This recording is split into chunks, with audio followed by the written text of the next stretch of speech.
We begin with a truth about how this show exists. You are listening to a hybrid collaboration between human writers and artificial intelligence. Just as we blend human empathy with structured analysis to find clarity, we're here to help you blend your lived experience with a broader perspective to navigate connection. There is a quiet ache moving through our lives right now. Men and women are growing up side by side, yet many feel like they're drifting apart. This isn't a crisis of character, it's a shared experience of isolation that touches everyone. It affects us all, quietly shaping how we show up for each other.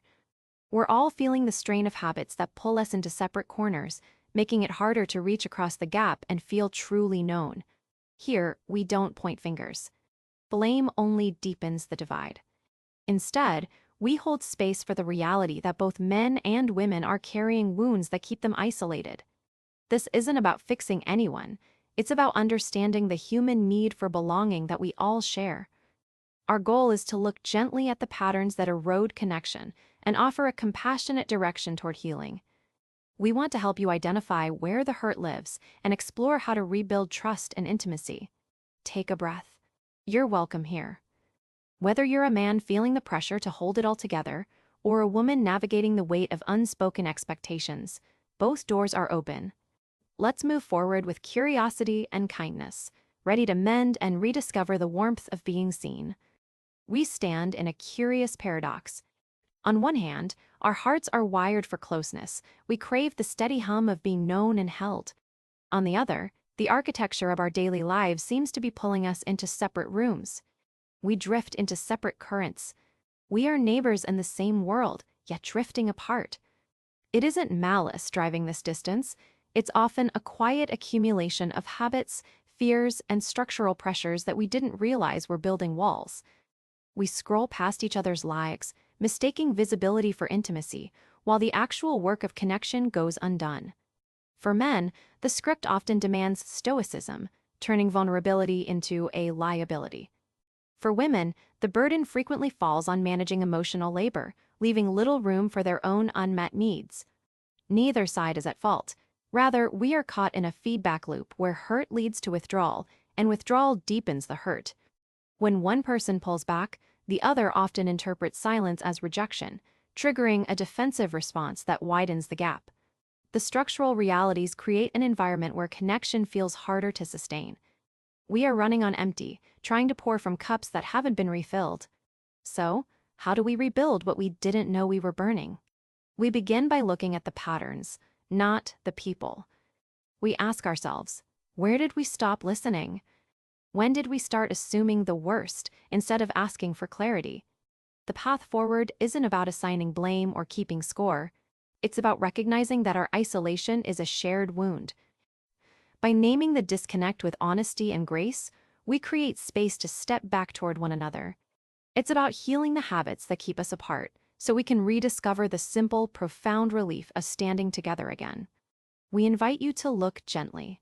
What the data shows, the shifting timeline of adulthood. When we look gently at the numbers, we see that the old map no longer matches the territory. The timeline for building a life has stretched, leaving many of us navigating uncharted emotional ground without the cultural signposts our parents relied on. The median age at first marriage has climbed to 30.8 for men and 28.4 for women in 2025, a significant shift from 23.5 and 21.1 just 5 decades ago. This isn't just a delay, it's a redefinition of the roadmap.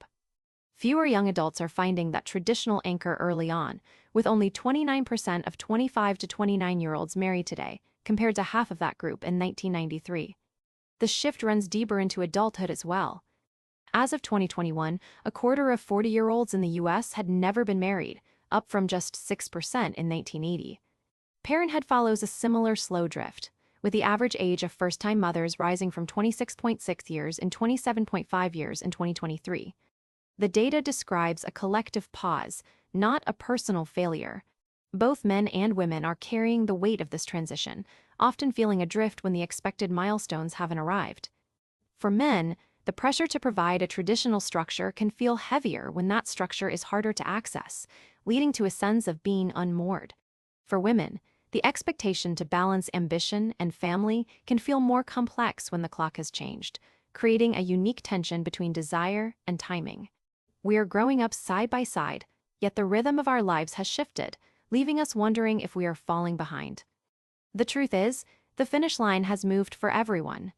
This stretching of time can breed isolation, as we compare our private struggles to an outdated ideal that no longer exists. The absence of clear markers doesn't mean we are lost. It means we are learning to navigate by a different compass. In this extended season of becoming, men and women alike can feel a quiet ache for belonging, mistaking the delay for a deficit in character. We might interpret a partner's hesitation as rejection, or our own solitude as stagnation, when in fact we are all adjusting to a new pace of life. The data reminds us that this is a widespread experience, not an individual shortcoming. Healing invites us to soften our expectations of ourselves and each other. Instead of measuring worth by how quickly we check boxes, we can honor the depth of preparation this time allows. Direction lies in reaching out with humility, sharing our own confusion to normalize the journey. When we voice our uncertainties, we give permission for the other to do the same, turning isolation into a shared conversation. This shift in perspective transforms the waiting period from a void into a space for intentional connection, where we can ask what matters most now rather than what was expected then. As we rebuild bridges, we find that the foundation is stronger when it rests on mutual grace. The road ahead is different, but we do not have to walk it alone. What the data shows: the loneliness and dating divide. When we step back from the noise, the numbers reveal a landscape where men and women are often shouting across a canyon, each hearing a different echo. The wound isn't malice, it's a mismatch of needs and a fatigue born of digital friction. The desire for connection is real on both sides, but the path looks different. Half of single men are actively seeking a committed relationship or casual dates, compared to 35% of single women. This gap isn't about indifference. It often reflects how safety and selectivity shape participation. For those who have stepped back entirely, the reasons diverge sharply. Male non-daters are roughly twice as likely as female non-daters to cite the feeling that no one would be interested in them as a major barrier. This points to a deep ache of invisibility that can erode confidence long before a conversation begins. Inside the apps, the algorithmic fatigue hits differently. Men report a scarcity of attention, with 64% feeling insecure about the lack of messages they receive. Meanwhile, women face a surplus that can feel like a threat. 54% report feeling overwhelmed by the volume of messages, and a majority of women under 50 say they've received unsolicited explicit content. One side starves for validation while the other drowns in noise, creating a dynamic where withdrawal feels like the only safety for both. This digital strain feeds a broader emotional isolation. Daily loneliness among U.S. adults has climbed to 20%, the highest level in 2 years. The burden falls unevenly, too. Among young adults, 25% of men aged 15 to 34 reported feeling lonely a lot the previous day, compared to 18% of young women. The data paints a picture of two groups hurting in complementary ways: men grappling with rejection and isolation, women managing overwhelm and safety concerns. Recognizing this asymmetry is the first step toward healing. When we see that the other side isn't an adversary but a fellow traveler facing a different set of obstacles, we can begin to lower our defenses and look for the shared humanity beneath the divide. What the data shows: the financial and independence gap. The data shows the old markers of adulthood are shifting. Women are reaching educational milestones faster. 47% of women ages 25 to 34 have a bachelor's degree, compared to 37% of men, whereas in 1995 both were at 25%. Young women are more likely than young men to be at least mostly financially independent from parents, at 74% versus 62%. For many men, the path looks different. Among unpartnered adults ages 25 to 54, men are employed at a lower rate than women, 73% versus 77%, reversing the usual pattern. 31% of unpartnered men in this group live with a parent, compared to 24% of unpartnered women. Among younger adults, 20% of men ages 25 to 34 live with parents versus 15% of women. While 58% of adults ages 18 to 24 live with parents, that drops to 16% for ages 25 to 34. Yet complete independence is rare in the mid-20s. Only 44% of adults ages 25 to 29 are fully financially independent from parents, between the 16% of those 18 to 24 and 67% of those 30 to 34. The share of adults ages 25 to 54 living without a partner rose from 29% of both sexes in 1990 to 39% of men and 36% of women in 2019. These gaps aren't character flaws. They're shared responses to a changing world. Healing starts when we stop judging delays and start seeing the different obstacles each side faces.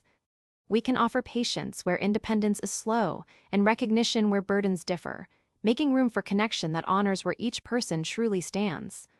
What the data shows: the intimacy and family planning shift.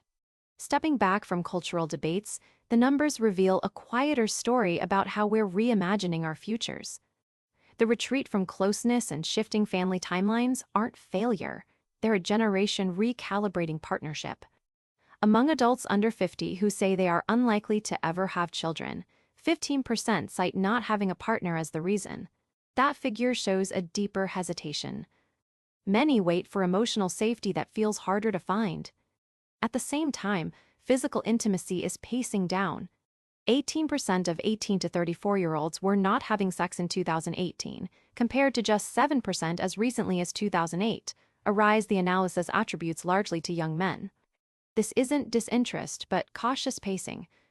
Both genders carry uncertainty, wondering if long-term bonds are worth the risk when shared life blueprints change. As a hybrid team of human writers and AI researchers, we see this data not as a verdict, but as a mirror. The wound here isn't apathy, it's the quiet fear of getting it wrong. When we stop treating these pauses as moral failings and start seeing them as protective measures, we create space for gentler conversations. Healing moves forward when we acknowledge that waiting for the right partner and pacing closeness are often the same instinct. Direction looks like checking in without pressure, sharing what we actually hope for instead of what we think we should want, and giving grace when timelines shift. This isn't about forcing old expectations back into place. It's about meeting each other where the hesitation actually lives, listening without defensiveness, and allowing trust to rebuild at a pace that feels real. We don't need to rush back to an old script. We just need to build a new one, where both sides feel safe enough to step closer. To build that new script, we have to look honestly at what's hurting without pointing fingers. The drift isn't a character flaw in either men or women. It's the result of parallel wounds that have left us speaking different languages of need. For many men, the ache often centers on a deep-seated fear of inadequacy. There's a heavy, unspoken weight to be enough, to provide, to fix, to hold it all together without cracking. When connection fades, that weight can feel like personal failure, even when the real culprit is a culture that taught men their worth is tied to utility rather than presence. This isn't blame, it's recognition. Men are carrying a burden of performance that leaves little room for vulnerability, and that isolation cuts both ways. At the same time, women are navigating a distinct exhaustion. The burden of emotional labor, the invisible work of managing relationships, anticipating needs, and holding the social fabric together can feel endless. Coupled with genuine concerns about safety and respect, this creates a protective shell. Women aren't withdrawing out of malice. They are conserving energy in a landscape where they often feel they must constantly advocate for their own well-being. When trust feels fragile, caution isn't coldness, it's self-preservation. This friction is the echo of old patterns, not a war. Scripts pitting security against safety leave us guessing. A man's silence may seek competence, a woman's distance may seek care. Neither response is wrong. These strategies protect old hurts, but no longer serve connection. When we meet this way, we stop fighting the ghost of the script and start seeing the person. Real connection grows when we validate the wound before we ask for the change. Compassion becomes the bridge, not a transaction. That's how we turn hesitation into hope. So, where do we go from hope? We start by admitting that no single relationship can hold the weight of our whole world. For too long, we've treated romance like a rescue mission, expecting one person to fix the loneliness we brought to the table. But healing begins when we distribute that weight. We need to rebuild the platonic community we've let erode. Men and women alike have lost the safe harbors of friendship, leaving us to demand everything from a partner. Reconnecting starts with the friends we keep, the neighbors we greet, and the groups where we show up just as ourselves, not as potential dates or rivals. This means practicing intentional vulnerability, not as a performance, but as a quiet invitation. It's sharing the struggle without asking for a savior. When we open up about our fears and failures in low-stakes settings, we learn that being seen doesn't mean being judged. We practice the art of listening to understand, not to win. This builds the muscle of trust that romance needs, but romance alone can't create. Ultimately, we have to redefine partnership. It's not a transaction where you give love to get safety or trade affection for approval. It's a collaborative project. Two whole people, standing side by side, building something neither could do alone. We bring our strengths, we acknowledge our blind spots, and we agree to grow together. This takes the pressure off. It allows us to love without keeping score. It invites us to be teammates, supporting each other rather than acting as adversaries. By deliberately widening our circle and softening our edges, we stop drifting. We find the bridges weren't burned, they were just waiting for us to walk across them with open hands and a willingness to meet in the middle. As we close, remember the path back isn't about winning arguments, it's about showing up. The data reveals a lonely world, yet one where connection remains deeply desired by everyone. Our mission at the Velvet Verdict is to hold that mirror with care. We are a hybrid team, human writers guided by AI analysis, dedicated to evidence-based compassion. We don't claim to have all the answers, but we trust that examining facts together strips away the noise, allowing us to see each other clearly and hear the human heart beating beneath. We stand with you in this work. If loneliness feels heavy, or distance feels like a wall you can't climb alone, seeking support is a sign of strength, not failure. Licensed therapists and counselors are trained to help you navigate these deep waters. Real healing often happens in the room with a professional who can walk beside you. We offer perspective, not treatment, and when the weight feels too much, reaching out to a qualified expert is the bravest step you can take. You don't have to carry this burden alone. Your well-being matters. So, let's make a pact. Let's move forward with patience. Let's forgive missteps, our own and others, recognizing we are all learning to love in a changing world. Healing isn't a destination. It's a daily practice of choosing curiosity over assumption. Every small gesture counts toward rebuilding trust. Reconnection takes time, so be gentle with the process.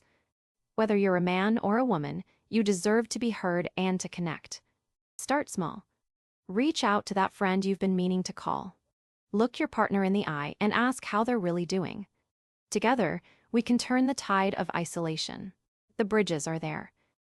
Walk across them gently, with grace for yourself and for them. This episode was crafted by a human writer in partnership with AI, dedicated to bringing you truth with heart.